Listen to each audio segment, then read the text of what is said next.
Is LaMello Ball actually underrated? LaMello Ball is one of the most exciting young stars in the NBA, but is he getting the respect he deserves? Despite putting up elite numbers, he's often left out of the conversations about the league's best guards. Some say it's because he plays for the Charlotte Hornets. Others argue that his flashy playstyle overshadows his actual impact. But when you look at his stats, skill set, and performances, it's hard to ignore just how good he really is. So, is LaMelo truly underrated? Or is there a reason he's not getting more recognition? Well, let's find out. The LaMello Ball Dilemma.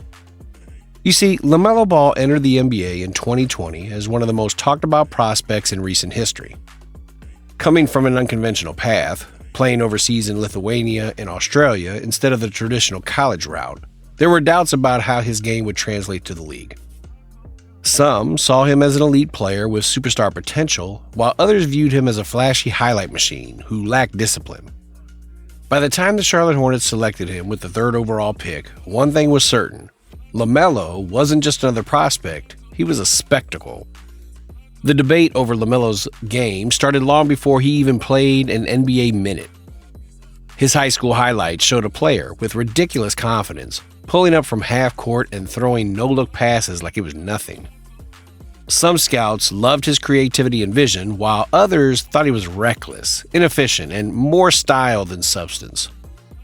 When he finally got to the NBA, that debate didn't go away. It just changed. Was he really as good as his numbers suggested? Or was he just another exciting but flawed player who put up stats on a bad team? Numbers don't lie, and if we want to figure out whether LaMelo is truly underrated, we have to start with what he's actually doing on the court. Let's break down the stats and see if the numbers match the hype, or if they prove the doubters right. But before that, if you're enjoying the video, hit that subscribe button for more content like this. The statistical case for LaMelo's greatness. If there's one thing that can't be debated, it's numbers. LaMello Ball isn't just putting up solid stats, he's producing at a level that forces the question, why isn't he talked about more? In the 2024-25 season, he's been averaging 30.1 points per game, 7.4 assists per game, and 5.3 rebounds per game over 22 games. These aren't just good numbers, these are elite, franchise player numbers. Averaging 30-plus points per game is no small feat, especially for a point guard. Most players in that range are considered MVP candidates. Yet, LaMelo's season hasn't been met with the same level of attention as players like Luka Doncic or Trae Young. His shooting efficiencies have also improved, making his numbers even more impressive. His true shooting percentage is hovering around 60%, an indicator that he's scoring at an efficient clip despite his high usage. Beyond the basic stats, LaMelo's advanced metrics paint an even clearer picture of his impact. His player efficiency rating is 24.3, well above the league's average of 15. On the other hand, his win shares are climbing, showing that his contributions directly lead to team success. However, one of the most impressive statistics is his usage rate. His usage rate is over 31%, meaning he's responsible for a huge portion of the Hornets' offensive possessions. Despite this, his efficiency remains high, something that separates good scorers from great ones. His impact isn't just on the box score, it's felt in key moments. In recent games, he's put up multiple 40-plus point performances, including a 47-point explosion against the Bucks, where he also dished out 10 assists and grabbed 7 rebounds. That type of stat line is rare and typically reserved for the league's absolute best. So, how does he compare to other top point guards?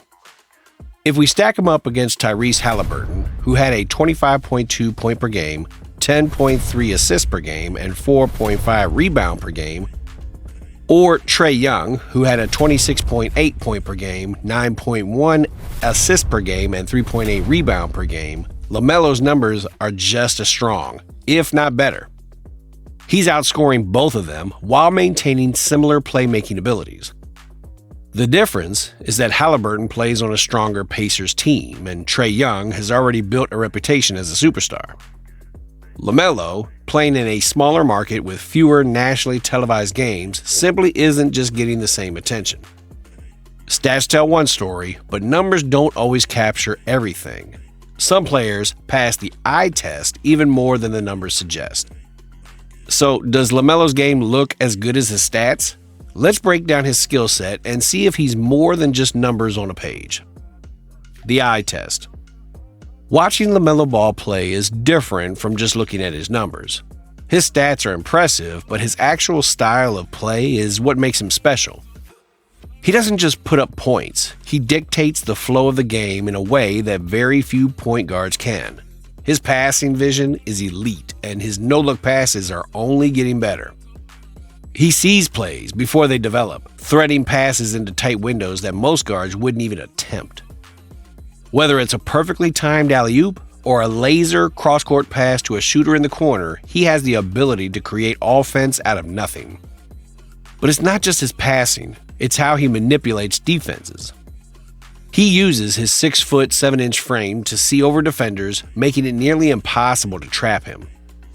He's also incredibly deceptive with the ball. His hesitation moves and ability to change speeds keeps defenders guessing, and that makes his playmaking even more dangerous.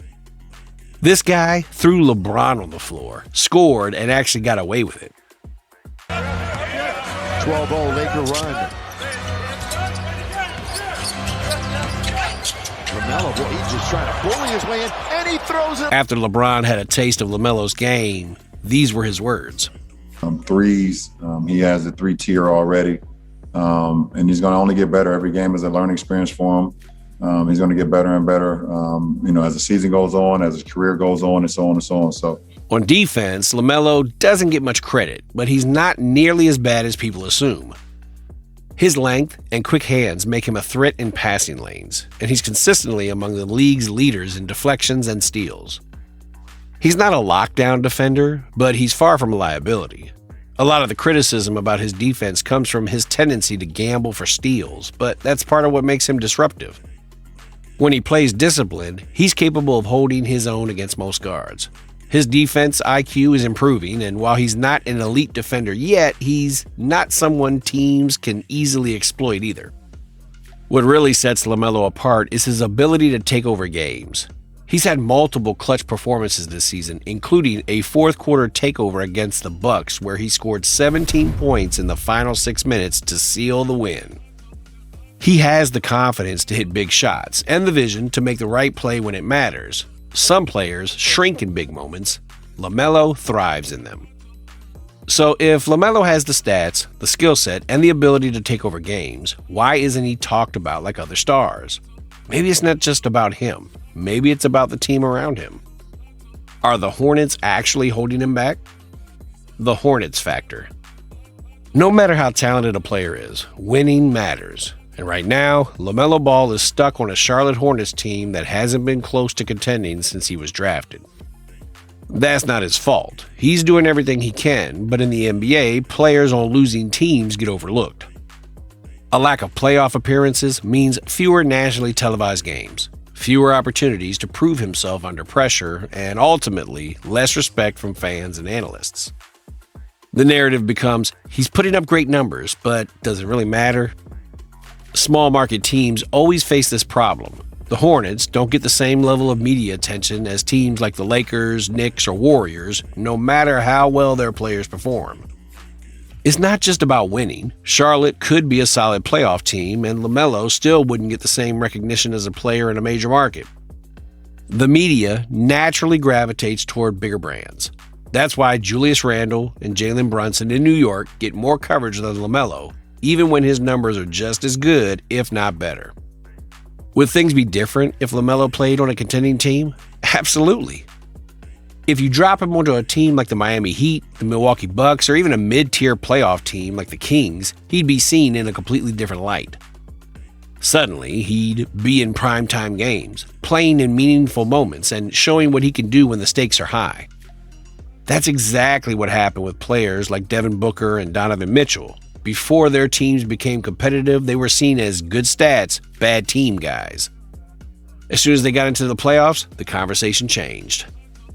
The real question is, how long will LaMelo stay in Charlotte? He's already signed a max contract, but in today's NBA, that doesn't guarantee he'll be there for the long run.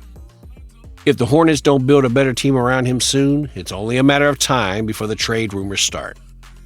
LaMelo has the talent to be the face of a winning franchise. Whether that happens in Charlotte or somewhere else remains to be seen. So, if he is truly being held back by his situation, what's next? Can he change the narrative on his own, or does he need a new environment?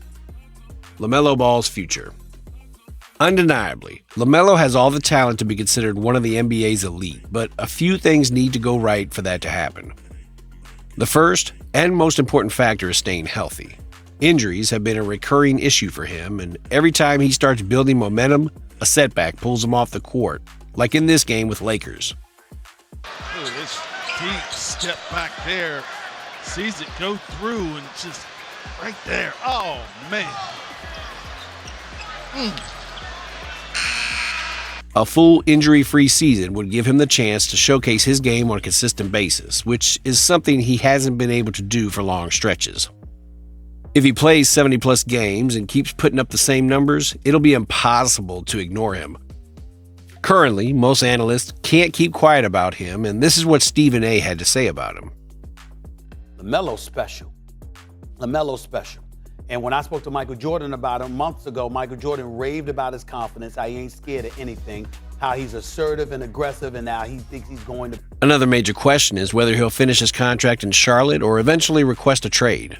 If the Hornets don't make real improvements soon, LaMelo could easily become the next young star looking for a better situation. There are plenty of teams that could use a playmaking, high-scoring guard like him. Imagine him on the Miami Heat, where he'd finally get the national spotlight that comes with playing for a winning organization. Or on the San Antonio Spurs, paired with Victor Wembanyama in what could be one of the most exciting duos in the league. Even a team like the Lakers, where he'd follow in the footsteps of past greats, could be an option in the future. If LaMelo ever hits the trade market, teams will line up to get him. But if he wants to break into the true superstar tier, there are a few things he needs to do, regardless of where he plays.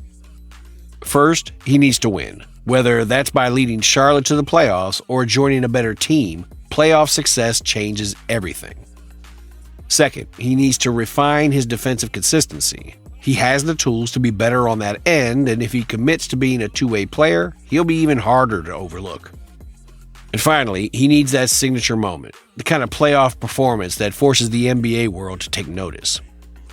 Every superstar has one. LaMelo just needs the opportunity to deliver his. What do you think? Is LaMelo Ball one of the most underrated stars in the NBA, or is he getting the recognition he deserves? Let us know in the comments. And if you enjoyed this breakdown, don't forget to leave a like and subscribe for more deep dives like this one.